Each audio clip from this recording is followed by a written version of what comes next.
Philadelphia Eagles prove on Thursday Night Football that they are the clear team to beat in the NFC East. That and more on today's edition of Locked On NFL. The new Locked On NFL. The madman Tyler Rowland is your double shot of NFL espresso with the Locked On local experts on every major story. Get ready, Rowland is revving up. The new Locked On NFL starts now. Locked On Podcast Network. Your team every day.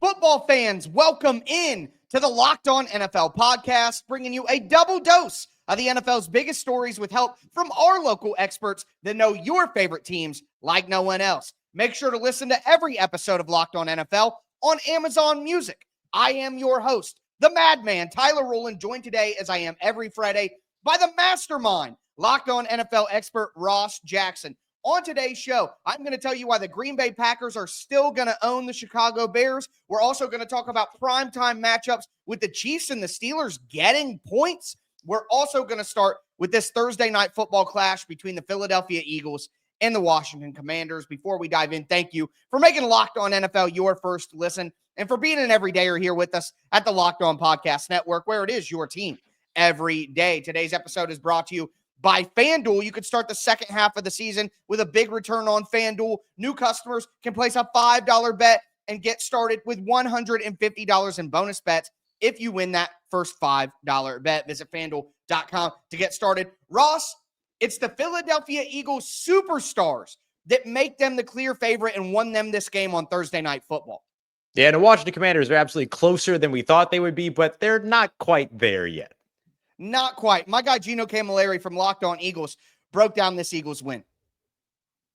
On a national stage, the Philadelphia Eagles once again showed why they are the team to beat in the NFC East. I'm Gino Camilleri, host of the Locked On Eagles podcast. In a game that finished 26-18, it might seem close on the scoreboard, but the Eagles dominated a majority of this game. Even though Jake Elliott missed 2 field goals and an extra point, they were still able to put up 26 points, 23 of which came in the second half, all because the defense all night long gave this team a fighter's chance. They got off the field again and again and again and again and only allowed one meaningful touchdown and then a touchdown late in garbage time. But besides that, the defense has shown that they are the reason that this Eagles team can win. The offense, they struggled most of the game, but they got it done when it mattered. 6 in a row for the Eagles. Join us over at the Locked On Eagles podcast to hear more. I'm your host, Gino Camilleri. Shout out to my boy Gino, who does the Monday show with me, recapping all of the Sunday action. We'll be here in the next installment of Locked On NFL. But the Eagles just proved once again that they're the big brother in the NFC East, and the Commanders may be a good story, but the Eagles superstars continue to get it done. Saquon Barkley, 198 yards and total yardage, 2 touchdowns. He really put this game in position to where the Eagles didn't have to worry about it late. And you saw on defense, Jalen Carter on the defensive line was just absolutely dominant in this game. Zach Bond, Vic Fangio has that defense to a whole new level. And you look back at when the Eagles kind of collapsed at the end of last year, and it was the defense that just fell apart entirely. Yep. Well, Fangio has them in a great spot now. And, you know, with the superstars they have on offense and then the defense playing at that level, the Eagles really have a chance to make some noise in the NFC playoffs. Yeah, man, that's going to be a tough mix to beat, especially in the NFC where you don't have teams that are that sort of well-rounded and complementary. I think the Detroit Lions may be the only other team in that conference that are in that category. And that, other than that, right, Philly kind of stands on its own.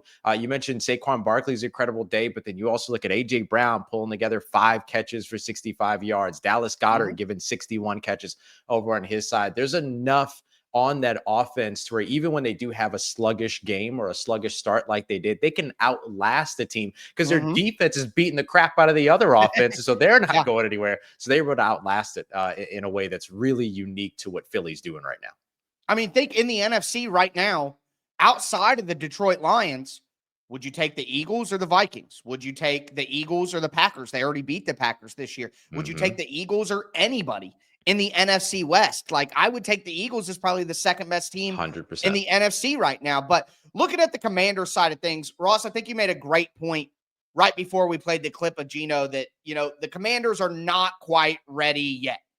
Yeah, that's it, man. And that's not to say that they're not are further along than we thought that they would be. They absolutely are. They are a Yeah. team that is a year early, but the deal is that they didn't start 2 years away. They started about 3 years away, right? So they've Yes. got probably about another year. If they can get some of those superstars like we're Mhm. seeing for the Philadelphia Eagles over in Washington, whether it's through the draft, free agency, like everyone's going to want to play there. The culture is different. They have the quarterback, Yes. the defense has pieces.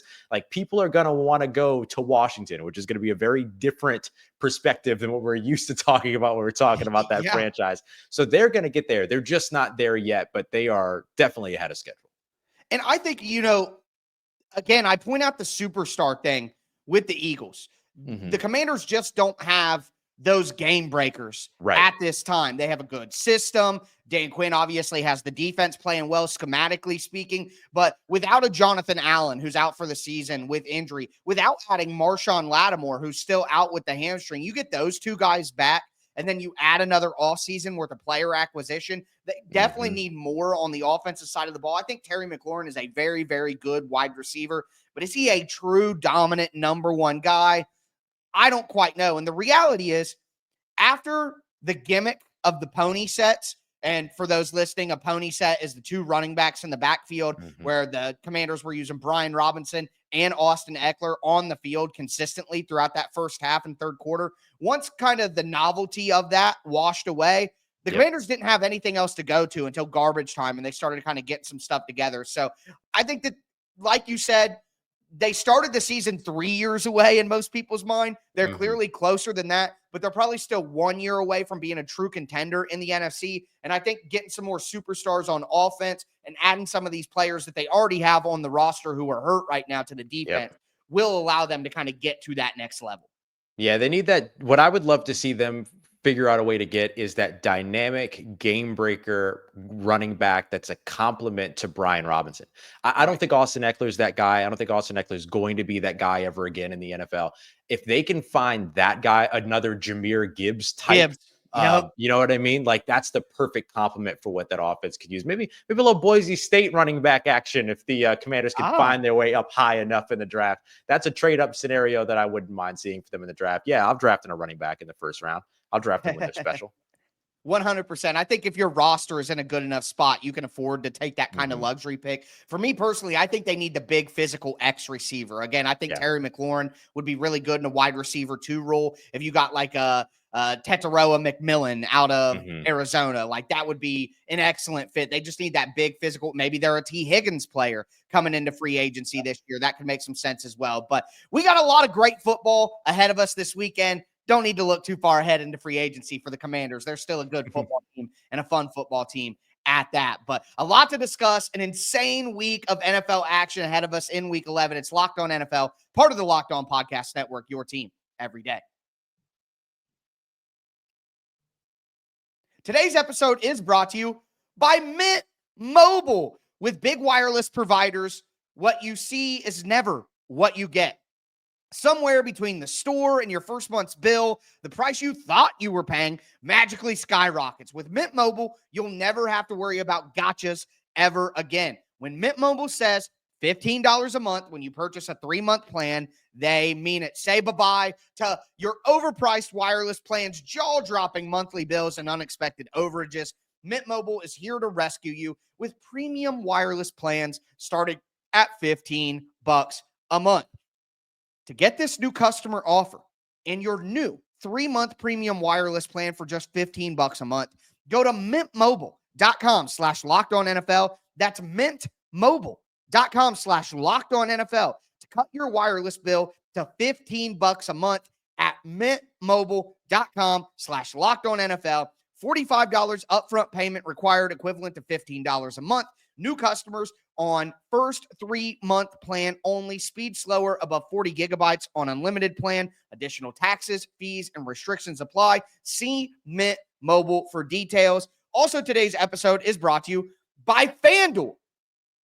Get ready to tackle the second half of the NFL action this season with FanDuel, America's #1 sportsbook, because right now, new customers can bet $5 and get $150 in bonus bets if you win. The FanDuel Sportsbook app gives you everything you need to place live bets on the NFL all in one place. So when you get a hunch in the middle of the game, open up the FanDuel Sportsbook app. You can check out the latest stats, view live play-by-play, and so much more on the same exact page where you place your bets. Just visit FanDuel.com to join today. You'll get started with $150 in bonus bets if you win your first $5 bet. And it's FanDuel Friday here on the Locked On NFL podcast. We're about to give you some of our best bets of the weekend. So make sure that you head to FanDuel.com. Never waste a hunch and make every moment more with FanDuel, an official sportsbook partner of the NFL.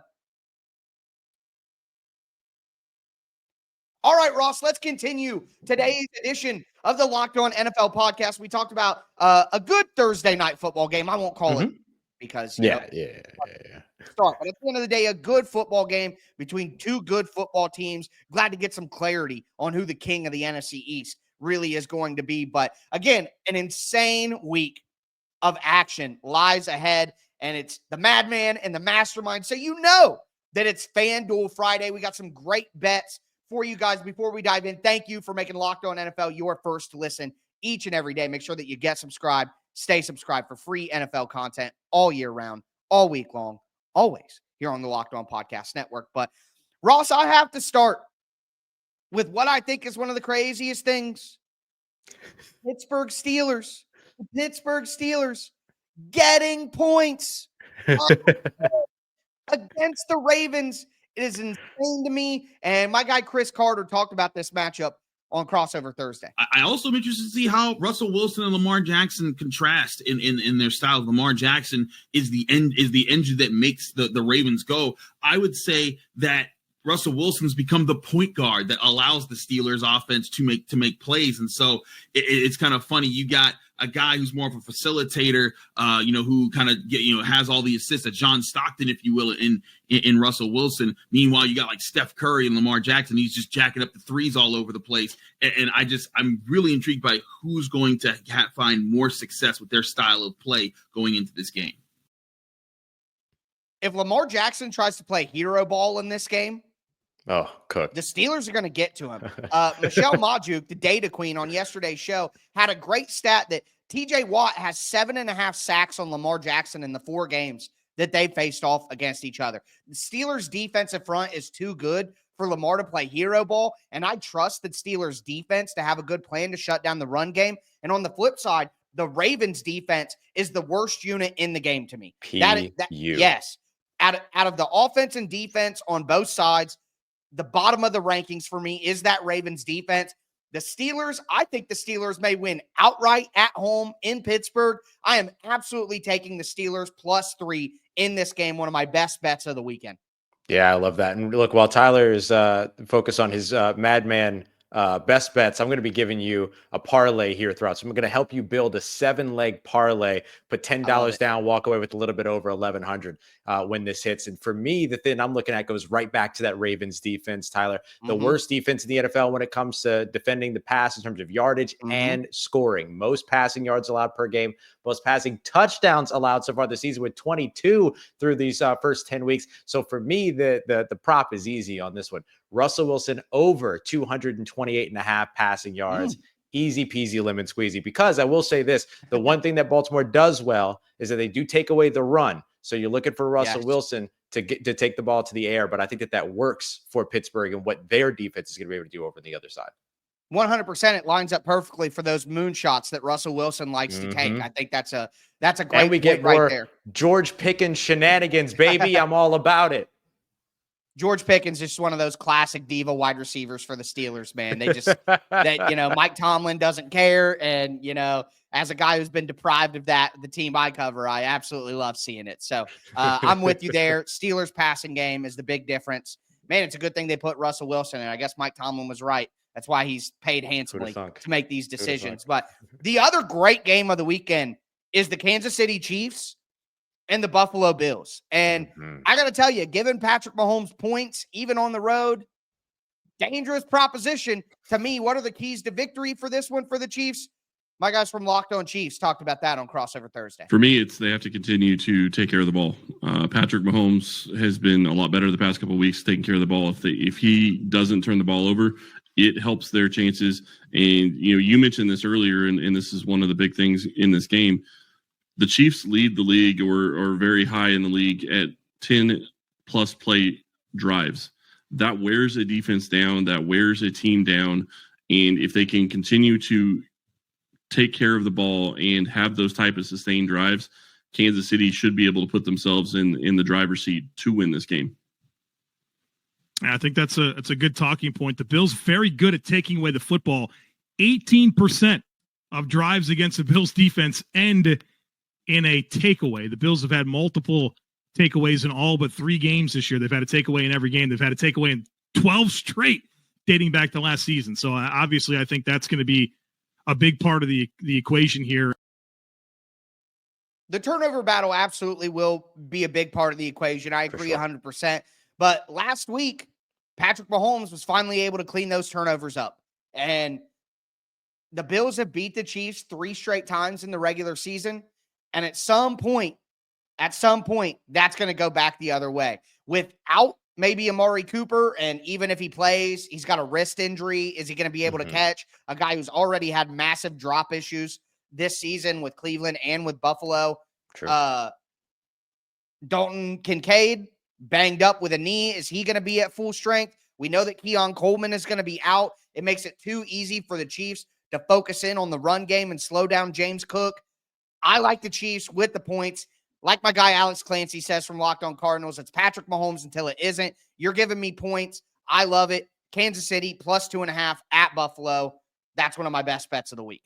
Yeah, I love it. And look, I think that you have to pay attention to the injuries here when it comes to that Buffalo offense. The Buffalo offense, for me, is going to either cook or not cook based upon who's going to be out there on that field when it comes to this, because it actually sets up well for Josh Allen in this matchup. Josh Allen's offensive line, the Buffalo Bills offensive line, Tyler, has taken 92.6% of snaps together this season.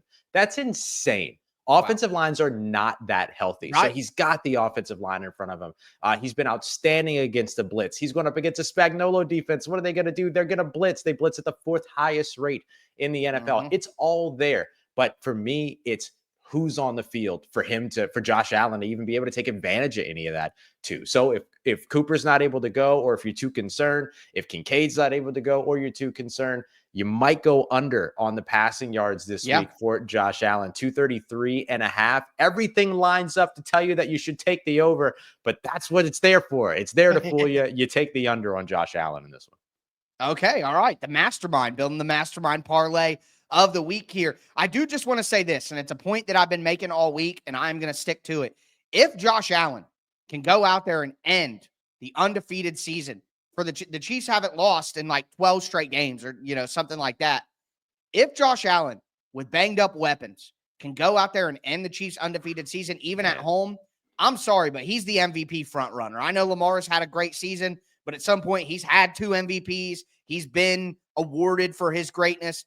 If Josh Allen can pull this off with the lack of weapons that he's going to have out there, I think he becomes the MVP in my mind. But with that being said, some other great games this weekend that maybe aren't quite the high-tier games that we've been talking about with Thursday Night Football and these 2 matchups, but still some excellent football games. And one of them involves the NFC North. And I got to tell you, Ross, I think the Green Bay Packers are still going to own the Chicago Bears. It's Locked On NFL, part of the Locked On Podcast Network, your team every day.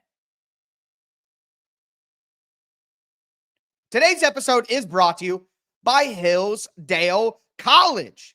History, economics, the great works of literature, the meaning of the U.S. Constitution. Did you study these things in school? Probably not. Or even if you did, maybe it's time for a refresher. Look, time and technology have changed a lot of things, but they have not changed basic, fundamental truths about the world and our place in it. Our sponsor, Hillsdale College, is offering more than 40 free, that's right, free online courses, including Constitution 101, the meaning and history of the Constitution, Introduction to Free Market Economics, The Great American Story, A Land of Hope. All of Hillsdale's courses are self-paced, so you can start whenever, you can tune in wherever, plus you can go even deeper with readings, quizzes, discussions, or just enjoy the lectures. Go right now to hillsdale.edu/lockedon to enroll. There's no cost, and it's easy to get started. That's Hillsdale.edu/lockedon hillsdale.edu/lockedon to register. hillsdale.edu/lockedon. All right, Ross, let's cap off today's FanDuel Friday edition of the Locked On NFL podcast. We talked about Thursday night football. We talked about the Steelers and the Chiefs getting points, which I really like. You're building the mastermind parlay of the week. Love that. We're going to cap that off here. And we are going to start with a game that may not look as good on paper, but is very exciting for me to pay attention to. And it's the 6-3 Green Bay Packers off their bye, heading to Chicago to take on the Chicago Bears, who just fired their offensive coordinator and promoted Thomas Brown in a desperate move from Matt Eberflus to keep his job. Look, Ross, I got to tell you, I don't really care what the Bears do. The Packers are a much better football team, and I think the Packers are still going to own the Bears here. My guy Peter Bukowski from Locked On Packers talked about the matchup. Chicago hoping for a fired offensive coordinator bump, but it moved the line. It moved the line a whole point. Oh, golly gee. They can lose by less than that's a lot. But where do you see the plan here for Green Bay to keep holding this Bears offense down and try and get some points on a pretty good Bears defense? I think the key is no turnovers. That's got to be what they're looking at. And last year we talked about Toyotathon Jordan Love. Last year in the second half from week 10 on, until that 49ers game when he threw 2 interceptions, he only threw 1 the entire back half of that season. And it came after a game, the Pittsburgh Steelers game, where he threw 2 interceptions in the second half trying to lead the team back. And to a man, they mentioned that game as the game where everyone on the offense realized we have the potential to be really, really good. And the Packers still have the potential to be really good. Here's some numbers for you. The Green Bay Packers have committed a turnover in 6 straight games. The Bears have gotten a turnover in 8 of their 9 games. So from that perspective, that would lead you to believe that, the Bears probably can win the turnover battle and keep this close. But I don't buy it. There's too much nonsense going on in Chicago. Give me the Packers -5.5. I think this is a double-digit win for the Packers on the road. They still own the Chicago Bears. Tell me if I'm crazy, Ross. No, you're not. I'm going to give you another number as well here. The number is 23. That's how many consecutive drives the Chicago Bears have gone without scoring a touchdown. 23 consecutive That's how you get fired, drives. Ross. That's how you get fired. Yeah. They're dreadful. They're dreadful over there. I mentioned I was going to give you a 7-leg parlay. I've given you 2. Here's how you turn a 2-leg parlay into a 6-leg parlay. You take the Green Bay Packers -1.5 in all 4 quarters. All 4 quarters. Quarter 1, quarter 1, quarter 1, quarter 2, quarter 3, quarter 4. -1.5 in each of those. Boom. That ends up building up your parlay there. That's an easy one for me. I think that the Packers take the lead early and they don't let up for the entire game. I love that. I think the Packers coming out of the bye. The Packers are a better team than it even looks like because they make these weird turnovers and they've been in these weird situations, but their defense is playing good football and coming out of a bye against this struggling Bears offense. I don't care what Thomas Brown, I feel bad for Thomas Brown. He's been thrown into 2 bad situations. That's a bad last year in Carolina and then this year with this offense. And, do the players want Caleb Williams benched? Does Tyson Bagent's dad leaking stuff? The radio, that's what a crazy story, by the way. There's so much craziness that whether it's true or whether it's not, it's just there's a dark cloud over the Bears right now, and that's not going away this weekend. So I love those bets. I love the Packers -5.5. I love the -1.5 for every quarter to juice up the parlay there. But the final game that we want to talk about here is a team near and dear to my heart in the worst way ever. I hate the Denver Broncos. I really do. But they're beating the Atlanta Falcons this weekend. Yeah. I do not believe in the Atlanta Falcons. I do believe in the Denver Broncos at home. Denver Broncos money line -136. I know you got to pay a little bit of the VIG there, but I don't really care. I'm taking the money line. I think it'll be a close game and the Broncos pull it out. But if the Falcons are going to win, there's a couple of things that they have to do. And my guy, Aaron Freeman from Locked On Falcons, broke that down. I think the first key for the Falcons is to start fast. Basically, I looked up the stat that when the Falcons score a touchdown in the first quarter, they are 5-1 this year. And so you can do the math and basically tell you that they don't necessarily do nearly as well when they don't get at least 7 points in the first quarter of this game. So doing that against this Broncos defense, I think will be huge for them to get off to a promising start. And number two, I think in terms of keys to victory, I think you got to get Bijan Robinson going in addition to what we talked about earlier, Sarah, where you're going to need one of your wide receivers, whoever Patrick Surtain is not covering, to kind of have to carry the passing game. I also think you're going to need that 1-2 punch from Bijan Robinson. And I think you can get him in some mismatches against the Broncos linebackers, particularly Cody Barton. If you can get him on some wheel routes, get one-on-one in the flat, Bijan can really make guys miss and really create and turn 5-yard plays into 15 and 20 and 25-yard plays. So I think if you can get him going, not just obviously in the run game, but also in the passing game, I think that will be huge. Well, I agree with Aaron Freeman that a fast start for the Falcons and getting Bijan going, especially in the run game, would absolutely help them win. The problem is that the Denver Broncos are the 7th best run defense in the NFL, allowing only 103 yards per game. They're at home. They play better at home.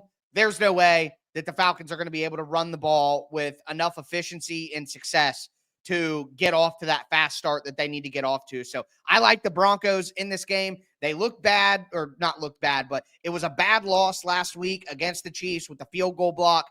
But I think the Broncos are a better team at home. You go in that environment and the elevation and all of that. I like the Broncos money line in this one. Yeah, I just want to say real quick, letting up 103 rushing yards per game, making you good for the 7th best rush defense in the NFL. How about that in terms of where the game has changed again, in terms of your ability to be able to produce on the ground in the NFL? Pretty good stat there, Tyler. That was awesome. I look at the scoring in this one, right? That's what Aaron was talking about in terms of scoring in the first quarter and all that. The Denver Broncos defense right now is the number 4 scoring defense in the NFL, allowing just 17.7 points per game. That's a really good defense. The Atlanta Falcons are averaging around just over 23 points per game. It's 23.8 points per game. So for me, the one that I'm capping off my 7-leg parlay with here is the Falcons taking the under on 21.5 points. It's right there in the middle, but leans a little bit closer to what Denver's defense has forced throughout this season. They've allowed 5 touchdowns in the first quarter, 4 passing, 1 rushing. So maybe things can go the Falcons' way, but the Falcons just scored 17 points against the New Orleans Saints defense, which has been putrid over the course of the past few weeks. Now they got the interim head coach bump. You got the Sean Payton bump over there, and the Vance Joseph bump for that defense over there in Denver. So I'll take the Falcons to lose this game, and I will also take the Falcons to not reach 22 points in the matchup. I love that. And one other thing that I want to point out here is quarterbacks under pressure this year that have had at least 75 dropbacks. Bo Nix is 4th from last, or the fourth worst Pro Football Focus grade at 39.1 under pressure. But the Atlanta Falcons are historically putrid at getting to the quarterback and are last in the NFL with only 9 sacks on the year. So where Bo Nix struggles the most, the Falcons aren't going to be able to put him there. So that leans more to the Broncos as well. So Ross, real fast, just so the people have it all in one place, give all 7 legs of the mastermind parlay of the week. Yeah, absolutely. So remember to take the Green Bay Packers -1.5 in all 4 quarters against the Chicago Bears. That get you started with 4 legs of your 7 right there. You take the Falcons under 21.5 points over on FanDuel. Take Russell Wilson above 228.5 passing yards. Take the over on his passing yards. Take the under, though, on Josh Allen's passing yards going up against that Spagnuolo defense. I love that. And to wrap it up for some of the team bets, I like Steelers +3, Kansas City +2.5, Green Bay -5.5, and the Denver Broncos money line. But that is going to do it for today's edition of the Locked On NFL podcast. It's FanDuel Friday. I am your host, Tyler Rowland, the Madman, with the mastermind, Ross Jackson. Make sure that you guys get subscribed, stay subscribed. Check out the afternoon edition of Locked On NFL with Tony Wiggins in the barbershop as well. But enjoy the weekend of football. Great week 11 ahead. And as I tell you guys every episode, stay safe out there.